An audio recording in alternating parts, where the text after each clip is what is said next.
పుచ్చకాయతో కూటు తయారు చేస్తారు. అసలు ఇంతకీ అది ఎలా ఉంటుందో ఏంటో చూడాలని ఉంది. అందుకంటే ముందర కావాల్సిన ఇంగ్రీడియంట్స్ అయితే తెలుసుకుందాము. పుచ్చకాయ ముక్కలు, మినప్పప్పు, పసుపు, నానబెట్టిన కందిపప్పు, కొబ్బరి తురుము, ఎండుమిర్చి, కొబ్బరి నూనె, ఆవాలు, జీలకర్ర, సైంధవ లవణం. కావాల్సిన పదార్థాలు తెలుసుకున్నాం కాబట్టి ఇప్పుడు ఎలా తయారు చేస్తారో ఏంటో కూడా చూసేద్దాం. సో మ్యామ్, మనం పుచ్చకాయ అనగానే మనం చక్కగా కోసేసుకొని రెడ్గా ఉన్నదంతా తినేస్తూ ఉంటాం. తర్వాత ఇలా మనం మిగిలినదంతా కూడా కట్ చేసుకొని అసలు కనీసం కొంచెం వైట్ వచ్చినా సరే ఇస్త్రీ అవుతలేస్తారు అనమాట. యాక్చువల్గా అలా కాకుండా మనం చక్కగా పుచ్చకాయని మంచిగా తిన్నాక ఈ పెచ్చు ఉంటుంది చూసారా, ఈ పెచ్చుతోటి కూడా మనం చక్కగా ఒక రెసిపీని తయారు చేసుకోవచ్చు అనమాట. సో ఇప్పుడు మనం ఇది తీసుకున్నాం కదా, సో దీనిలో ఉన్నటువంటి ఈ తెల్లపాటు ఉంది చూసారా, కొంచెం గ్రీనిష్ గా ఉంది. సో దీన్నే మనం ఈ పైన అంతా తీసేసి కట్ చేసుకున్న ముక్కలు అన్నమాట. సో ఇప్పుడు ఈ ముక్కలన్నీ ఇలా మనం గ్రీన్ కలర్ గా కట్ చేసుకున్నామని. సో ఈ మిశ్రమంతో మనం ఒక కూట్ లాగా తయారు చేసుకోబోతున్నాం. సూపర్, ఇంట్రెస్టింగ్, చాలా బాగుంది. మరి ఆలస్యం చేయకుండా స్టార్ట్ చేసేద్దాము.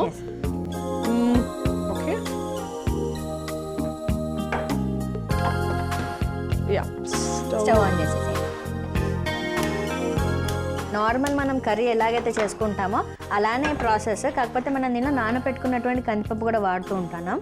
సో ఫస్ట్ అయితే మనం కోకోనట్ ఆయిల్ వేసేసుకున్నాం. అసలు దీనికి ఏదో కోకోనట్ ఆయిల్ అంటే కొబ్బరి నూనెనే ఎందుకు ఎంచుకున్నారు అనేది ఫస్ట్ నాకు డౌట్ వచ్చింది. ఆరోగ్య విషయాన మనము కొబ్బరి నూనె అనేది మన ఆరోగ్యానికి చాలా హితకరమైనది.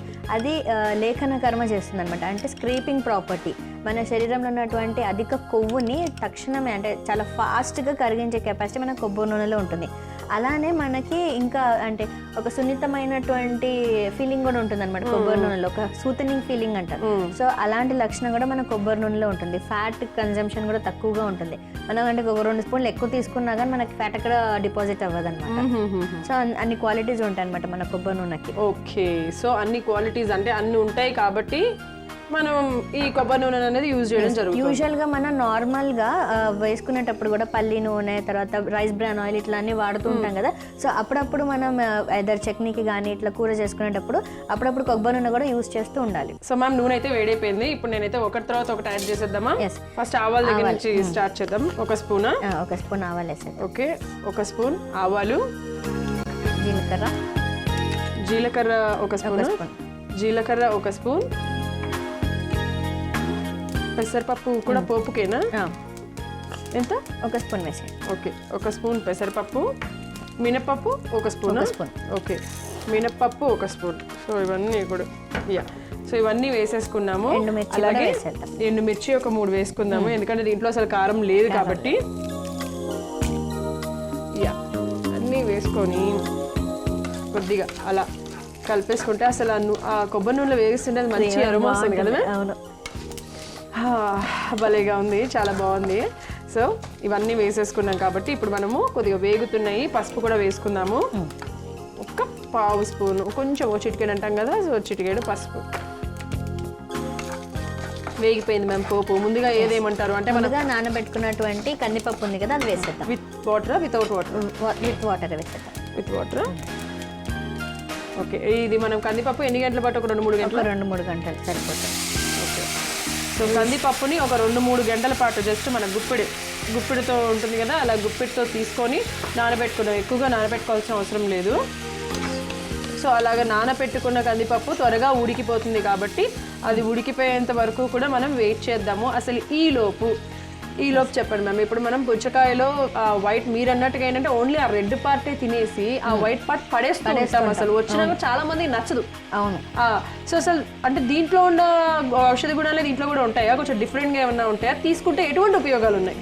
ఎప్పుడైనా కానీ ఇలా పెచ్చు గట్టిగా ఉంటుంది చూసారా, అంటే మనకి ఇంత మందమైన పెచ్చు ఉన్నది, లోపల ఫ్రూట్ మాత్రమే మనం తింటూ ఉంటాం. ఇలాంటి కండిషన్స్లో దీనిలో ఉన్న క్వాలిటీస్ ఇంకా అధికంగా ఉంటాయి. చాలా మందికి తెలియక అది స్వీట్గా ఉండేది మాత్రమే తినేసేసి ఇదంతా పడేస్తారు. కానీ రీసెర్చర్స్లో ఎలా జరిగిందంటే ఈ పార్ట్ మనకి క్యాన్సర్ కణాలను డెవలప్ అవ్వకుండా మనకి రోగనిరోధక శక్తిని పెంచేటువంటి మంచి యాంటీ ఆక్సిడెంట్స్, తర్వాత కొన్ని కెమికల్ కాంపోనెంట్స్ కూడా ఉన్నాయని రీసెర్చర్స్లో ఆల్రెడీ ప్రూవ్ అయింది అనమాట. అండ్ మనం ఇంకా కూడా మనం చూస్తే టూటీ ఫ్రూటీ అంటారు కదా, వాటిని కూడా ఇలా ఎండబెట్టుకొని మనం ఇంట్లో కూడా తయారు చేసేసుకోవచ్చు. ఈ దాంతో ఈ రెండుతో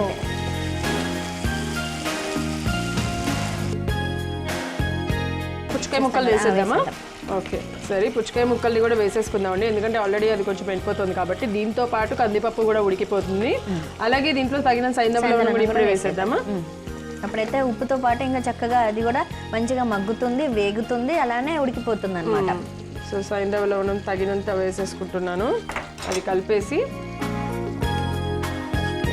ఇంకొంచెం వాటర్ ఏమైనా పోసుకుందామా లైట్గా? అవసరం లేదు, ఎందుకంటే దానిలోనే మన పుచ్చకాయ ముక్కలోనే వాటర్ కంటెంట్ ఉంటుంది కదా. మన బాడీలో అంత పుష్కలంగా మనకి నీరు శాతం తాగినప్పటికీ అది ఎవాపరేట్ అవుతూనే ఉంటుంది. సో అలాంటి కండిషన్స్లో మనం ఇలా కూటు మన పుచ్చకాయతో చేసుకున్నట్లయితే ఈ క్వాంటిటీ మనకి బాడీలో ఎటువంటి డిహైడ్రేషన్ అవ్వకుండా కాపాడుతూ ఉంటుంది అనమాట.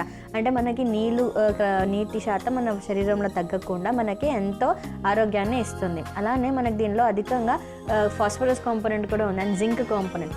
ఈ ఫాస్ఫరస్ అండ్ జింక్ ఏంటంటే మనకి ఎముకలకి దృఢంగా ఉండడానికి కాల్షియంతో పాటు ఇవి అవసరం పడుతుంది. సో కాల్షియం సపోర్ట్ అంటే మనకి ఏదో విధంగా దొరుకుతుంది. ఫాస్ఫరస్ ఇంకా జింక్ మాత్రం కొన్ని ఎలిమెంట్స్లోనే ఉంటాయి అనమాట. సో దానికోసం ఈ పుచ్చకాయలో మనకు అధికంగా దొరుకుతుంది కాబట్టి అది కూడా రోగనిరోధక శక్తిని పెంచేస్తుంది. ఓకే, సో ఇలా మనం ఇది తీసుకోవడం మూలంగా ఇమ్యూనిటీ పవర్ కూడా బూస్ట్ అవుతుంది. ఎగ్జాక్ట్గా. ఓకే, అండ్ మనకి అధికమైనటువంటి పిత్తదోషం అని చెప్తూ ఉంటాం కదా. సో వేసవికాలంలో మనం గ్రాడ్యువల్గా మన బాడీ అది డెవలప్ అవడానికి ఎక్కువ టెండెన్సీ ఉంటుంది. సో అది కూడా తగ్గించడానికి హెల్ప్ అవుతుంది. ఇంకా కూడా మనకి కొంచెం బృమణంగా కూడా కలుగుతుంది అనమాట. సో అంటే కొంచెం పౌష్టికరంగా అంటే మజిల్ పెరుగుతుంది, మజిల్ యొక్క స్ట్రెంగ్త్ కూడా పెరుగుతుంది. ఓకే, అసలు మామూలుగా వాటర్ మిలన్ ఏమేమి ఉంటాయి? మామూలుగా చలవ చేస్తుంది అని అంటారు, వాటర్ ఎక్కువ ఉంటుంది అంటారు. వాటితో పాటుగా ఏముంటాయి అసలు? అదే మనం ఇందాక అనుకున్నట్టుగా కాల్షియం, ఫాస్ఫరస్, జింక్ అధికంగా ఉంటుంది అనమాట. అండ్ ఇంకా కూడా మైనర్ ఎలిమెంట్స్ అంటే విటమిన్ ఏ, విటమిన్ సి కూడా ఉంటుంది అనమాట. సో ఈ విటమిన్స్ అన్ని కూడా మనకి కళ్ళకి, చూపుకి చాలా ఇంపార్టెంట్ అనమాట. విటమిన్ ఏ అనేది అంటే విటమిన్ ఏ అంటే డైరెక్ట్ గా కాకుండా ఇండైరెక్ట్ ఫామ్ లో అవైలబుల్ గా ఉంటుంది అనమాట. సో అది మనం తిన్నగానే మన బాడీలో జరిగేటువంటి రియాక్షన్ ద్వారా మనకి డైరెక్ట్ విటమిన్ ఏ కాంపోనెంట్ అందుతుంది. సో అవి కెరోటినాయిడ్స్ అని అంటాం కదా. సో ఆ రకంగా మనకి ఫ్లేవనాయిడ్స్, కెరోటినాయిడ్స్ అంటారు, యాంటీ ఆక్సిడెంట్స్ లాగా.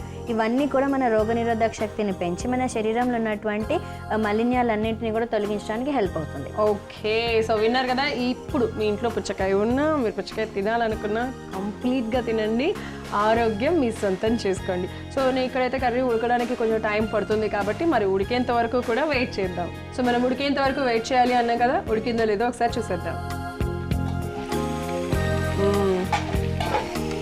ఎప్పుడైనా కీర దోసకాయ కర్రీ చేసుకున్నావా? లేదు మ్యామ్, ఎప్పుడు చేయలేదు. అయ్యో, కీర దోసకాయతో పాటు పెసరపప్పుతో పాటు చేసిన కర్రీ లాగా మంచిగా అసలు తెలియదు ఎవరికి కూడా. ఇది మనం ఇది వాటర్ మిలన్ తో చేసామన్న సంగతి అదైతే నిజంగా నిజము. ఇలా కందిపప్పు కూడా మంచిగా ఉడికిపోయింది, తెలిసిపోతుంది. సో ముక్కలు కూడా ఉడికిపోయినాయి. మనం కొబ్బరి తురుము మిగిలింది, మనం పచ్చి కొబ్బరి తురుమే వేసుకోవాలి. ఇందులో పచ్చి కొబ్బరి తురుమే వేసేసుకున్నాం. ఓకే, చాలా చాలా టేస్టీగా ఉంటుంది.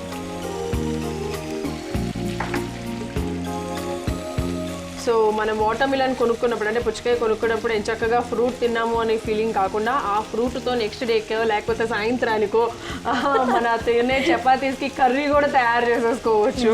సొరకాయ కర్రీ లాగానో లేకపోతే వాటర్ కంటెంట్ చాలా ఉంటుంది. మనకి 90% రోగాలన్నీ మన శరీరంలో వాటర్ కంటెంట్ తక్కువ ఉండడం లేకపోతే మనం తీసుకునే వాటర్ కంటెంట్ తక్కువ అవ్వడం వల్లనే రోగాలన్నీ వస్తుంటాయి. సో ఈ విధంగా మనం వాటర్ కంటెంట్ రిప్లేస్ చేసుకుంటే మనం ఆరోగ్యంగా హెల్దీగా ఉంటాం. వావ్, భలే ఉంది కదా మ్యామ్, సూపర్గా. ఇప్పుడు ఇది అయిపోయినట్టేనా? అయిపోయినట్టే. మనం ఓకే, ఇప్పుడు స్టవ్ ఆఫ్ చేసేస్తున్నాను.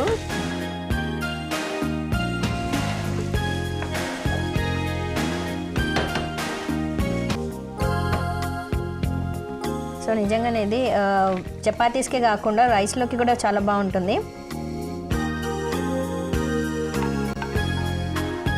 సో ఇన్ని ఉపయోగాలు ఉన్నటువంటి పుచ్చకాయ కూటు రెడీగా ఉంది.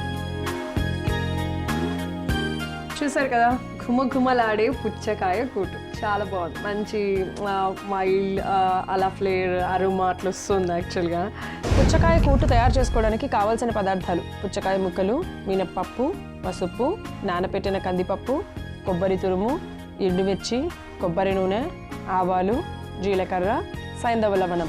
పుచ్చకాయ కూటు తయారు చేసుకునే విధానం: ముందుగా స్టవ్ వెలిగించి పాన్ పెట్టుకొని అందులో 2 చెంచాల కొబ్బరి నూనె వేసి వేడి చేసుకోవాలి. నూనె వేడయ్యాక అందులో 1 చెంచా ఆవాలు, 1 చెంచా జీలకర్ర, 1 చెంచా మినప్పప్పు, 3 ఎండుమిర్చి, చిటికెడు పసుపు, 2 గంటలు నానబెట్టిన కందిపప్పు వేసి కలుపుకోవాలి.